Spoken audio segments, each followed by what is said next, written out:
ગુજરાતનું રાજકારણ હવે બદલાવા જઈ રહ્યું છે અને આ બદલાવની શરૂઆત થઈ છે દાહોદના ડુંગર ગામથી, જ્યાં ડેડિયાપાડાના ધારાસભ્ય ચૈતર વસાવાના નેતૃત્વ હેઠળ ભાજપ અને કોંગ્રેસના હજારો કાર્યકરો અને આપનો ખેસ પહેર્યો છે. વિગતે વાત કરશું. નમસ્કાર, હું છું પ્રથમ મોદી, આપ જોઈ રહ્યા છો નિર્ભય ન્યૂઝ.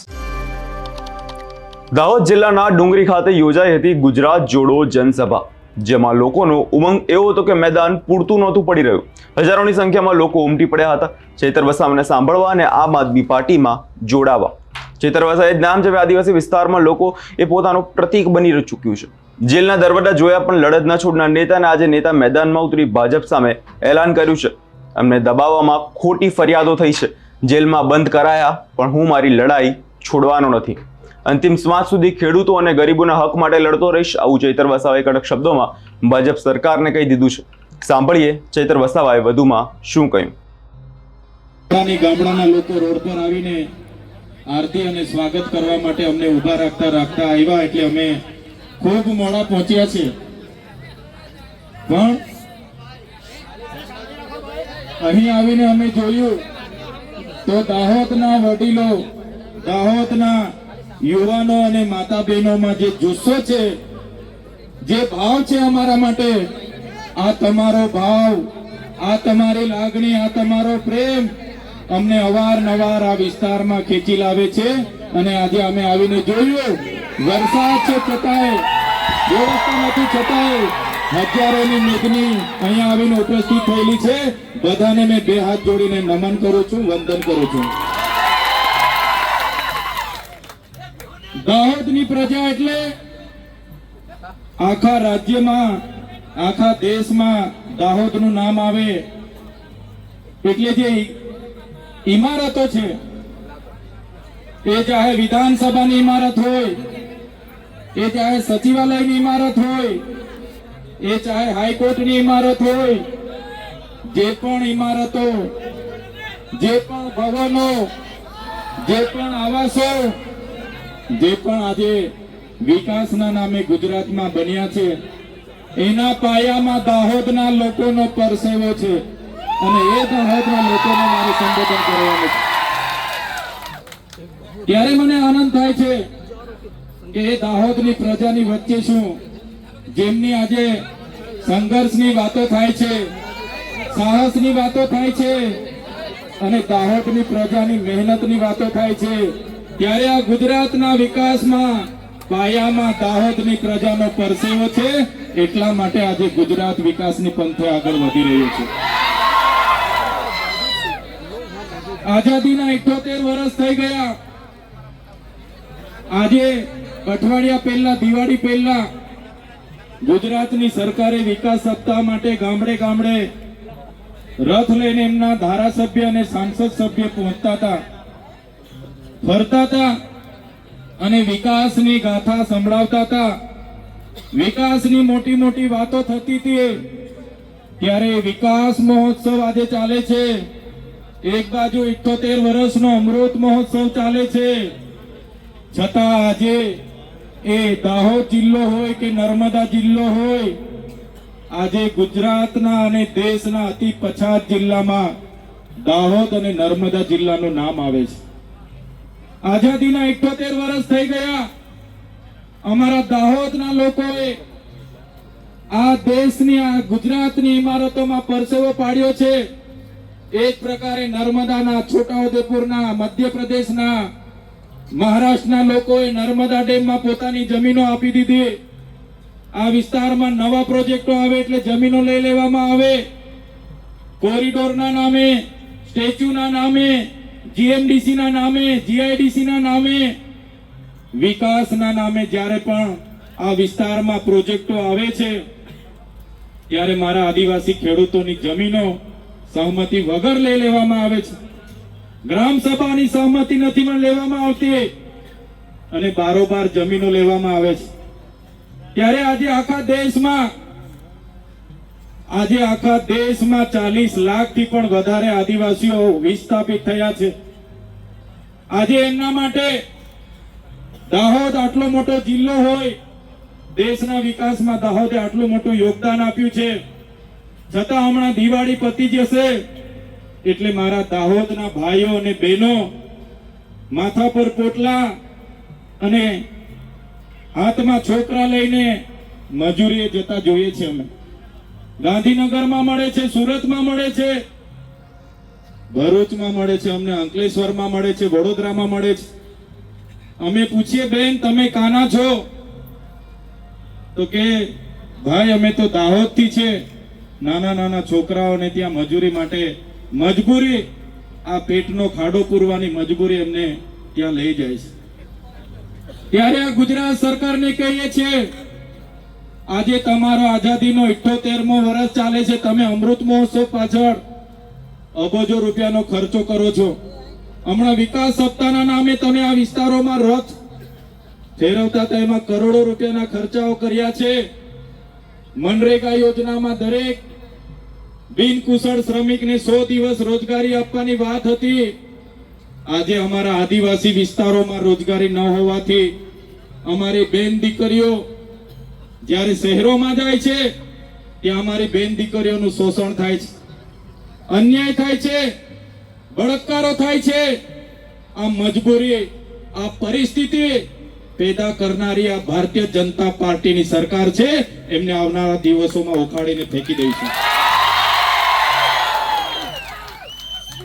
મનરેગામાં કૌભાંડો થયા.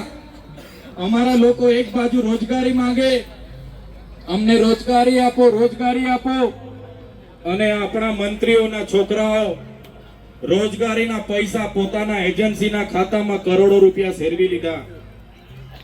અહીં એક બાજુ આપણી બહેનો પીવાના પાણી માટે તરસે અને એમના સાંસદ, એમના ધારાસભ્યના લોકોએ નલ સે જલમાં કરોડો રૂપિયાના કૌભાંડો કરી લીધા. અહીંયા દાહોદમાં આપણા મૂળ માલિકોની જે જમીનો હતી એ જમીનો ખોટા દસ્તાવેજો ઉભા કરીને કેટલાક અધિકારીઓ અને નેતાઓએ બારોબાર વેચી દીધી. ત્યારે મારા યુવાનોને, મારા વડીલોને આહવાન કરું છું, મેં આવનારી ચૂંટણીમાં એ લોકોને તમારે આનો જવાબ, ઈંટનો જવાબ પથ્થરથી આપવાનો છે. ઈંટનો જવાબ પથ્થરથી આપવાનો છે. જંગલ ખાતામાં ગયા વર્ષે 100 કરોડનું દાહોદનું કૌભાંડ થયું.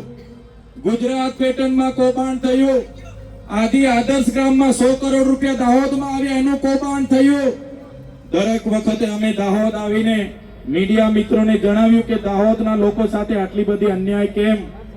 ત્યારે આ વિસ્તારના સાંસદોના નામ આવે અને તપાસ બંધ થઈ જાય. આ વિસ્તારના ધારાસભ્યોના નામ આવે અને તપાસ બંધ થઈ જાય.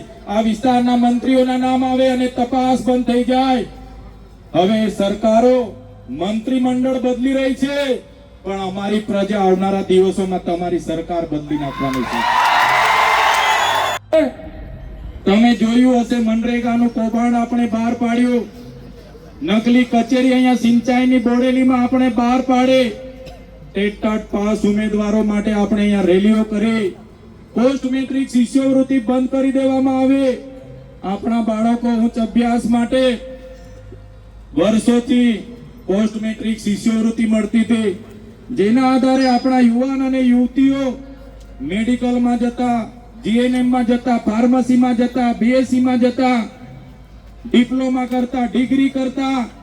અને આ સરકારે 28/10/2024 ના રોજ શિષ્યવૃત્તિ બંધ કરી. 5000 વિદ્યાર્થીઓને લઈને અમે વિધાનસભાનો ઘેરાવો કર્યો. ત્યારે આ વિસ્તારનો એક પણ ધારાસભ્ય આપણા બાળકો માટે એક શબ્દ બોલવા તૈયાર નહોતો. અને વિધાનસભાના ઘેરાવા પછી બિરસા મુંડા ભવનનો ઘેરાવો કર્યો. વિધાનસભામાં સરકાર સામે મારે લડાઈ થઈ. ગૃહમાં મને એક દિવસ માટે સસ્પેન્ડ કરવો પડ્યો. એમણે મને સસ્પેન્ડ કર્યો, પણ અમે વિદ્યાર્થીઓનો મોરચો લઈને જે પ્રકારે વિધાનસભામાં પહોંચ્યા, આ સરકારને નમતું જોખવું પડ્યું અને શિષ્યવૃત્તિ ફરી ચાલુ કરવી પડી. જનસભામાં જાલોદ, લીંબડી, ગોવિંદપુર સહિત વિસ્તારોમાં સરપંચો, પૂર્વ વાઇસ ચેરમેન, પૂર્વ જિલ્લાના પ્રમુખો અને ભાજપના, કોંગ્રેસના અગ્રણીઓ પોતાના સમર્થકો સાથે આપમાં જોડાયા. ચેતર વસાવાએ પોતાના હસ્તે ખેસ પહેરાવીને લોકોનું સ્વાગત કર્યું. આમ આદમી પાર્ટી હવે સ્પષ્ટ કરી દીધું છે કે દાહોદ સાથે આખા આદિવાસી પટ્ટામાં ભાજપનો પ્રભાવ તોડવાનો છે. લોકો હવે વિકાસની ખાલી વાત નહીં પણ સાચી લડત અને સાચા નેતાની પસંદગી કરી રહ્યા છે અને તેમના માટે બોલે છે અને જે લોકો તેમના અવાજ ઉપાડે છે. નજર કરીએ તે જનસભાના દ્રશ્યો પર. આજે આમ આદમી પાર્ટીની કામગીરીને જોઈને, માનનીય કેજરીવાલજીની કામગીરીને જોઈને ઝાલોદ વિધાનસભામાંથી 5000થી પણ વધારે કાર્યકર્તાઓ આમ આદમી પાર્ટીમાં જોડાયા છે. એમનું સહર્ષ અમે સ્વાગત કરીએ છીએ. આવનારી તાલુકા જિલ્લામાં ખૂબ મજબૂતાઈથી અમે લડીશું. દાહોદ જિલ્લા પંચાયત અને તમામ તાલુકા પંચાયત આમ આદમી પાર્ટીની બનાવીશું. આગામી કે એકલા હાથે લડશો? હાલમાં કોંગ્રેસ સાથે કોઈ ગઠબંધન નથી અને આવનારા દિવસોમાં વિધાનસભામાં પણ શીર્ષ નેતૃત્વ નક્કી કરશે ત્યારે ગઠબંધન થશે અને નહીં ગઠબંધન થશે તો તમામે તમામ બેઠકોમાં આમ આદમી પાર્ટી સ્વતંત્ર લડશે. કયા પક્ષના લોકો? આજે ભારતીય જનતા પાર્ટી અને કોંગ્રેસના ઘણા અને બીટીપીના પણ ઘણા લોકો આમ આદમી પાર્ટીમાં. બોલો.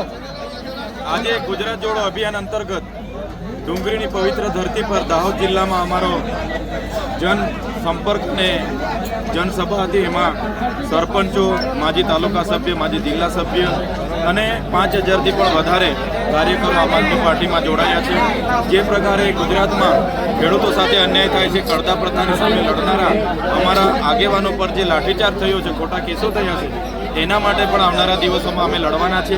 અને ભારતીય જનતા પાર્ટીની જે નિષ્ફળ સરકાર છે એ મંત્રીમંડળ બદલે છે પણ પોતાની માનસિકતા બદલતી નથી. ત્યારે આવનારા દિવસોમાં સમગ્ર ગુજરાતમાં પરિવર્તનની લહેર ઉઠવાની છે. આમ આદમી પાર્ટી તમામ તાલુકા, જિલ્લા અને નગરપાલિકા, મહાનગરપાલિકાની બેઠકો પર લડવાની છે અને 2027માં પણ લડશે. અને આવનારા દિવસોમાં ગુજરાતમાં પરિવર્તન આવવાનું છે અને એમાં આમ આદમી પાર્ટી ખૂબ સારી રીતે આગળ આજે વધી રહી છે. ચૈતર વસાવાએ સભામાં ભાજપ સાંસદો અને ધારાસભ્યોને કરોડ રૂપિયાનો કૌભાંડ કરે છે અને જ્યારે સત્ય બોલનાર સામે લડે છે ત્યારે એને તેમાં જેલમાં નાખી દેવામાં આવે છે. ચૈતર વસાવા ડુંગરી આખું દાહોદ હચમચાવી દીધું. આપનો આ કાર્યક્રમ માત્ર એક સભા નથી, દાહોદ લોકો માટે દિશા બદલવાનો એક સંકેત પણ બની ગયો છે. ઝાલોદ તાલુકાનું નવું વિભાજન થઈ ગોવિંદ ગુરુ લીંબડી તાલુકો બન્યો અને અહીં આવનારી ચૂંટણીમાં તમામ પક્ષો તૈયારીમાં પણ છે. હાલની પરિસ્થિતિને જોતા સ્પષ્ટ છે કે ચૈતર વસાવાના આંદોલન પછી ભાજપ અને કોંગ્રેસ બંનેના પક્ષમાં હલચલ મચી ગઈ છે. ચૈતર વસાવાની આ લડત હવે માત્ર વિસ્તાર માટે નહીં પરંતુ સમગ્ર ગુજરાત માટેની છે. આ ગુજરાત જોડો હવે માત્ર નારા નથી, એક સંકલ્પ છે જે આમ આદમી પાર્ટી જેના પર ચાલી રહી છે.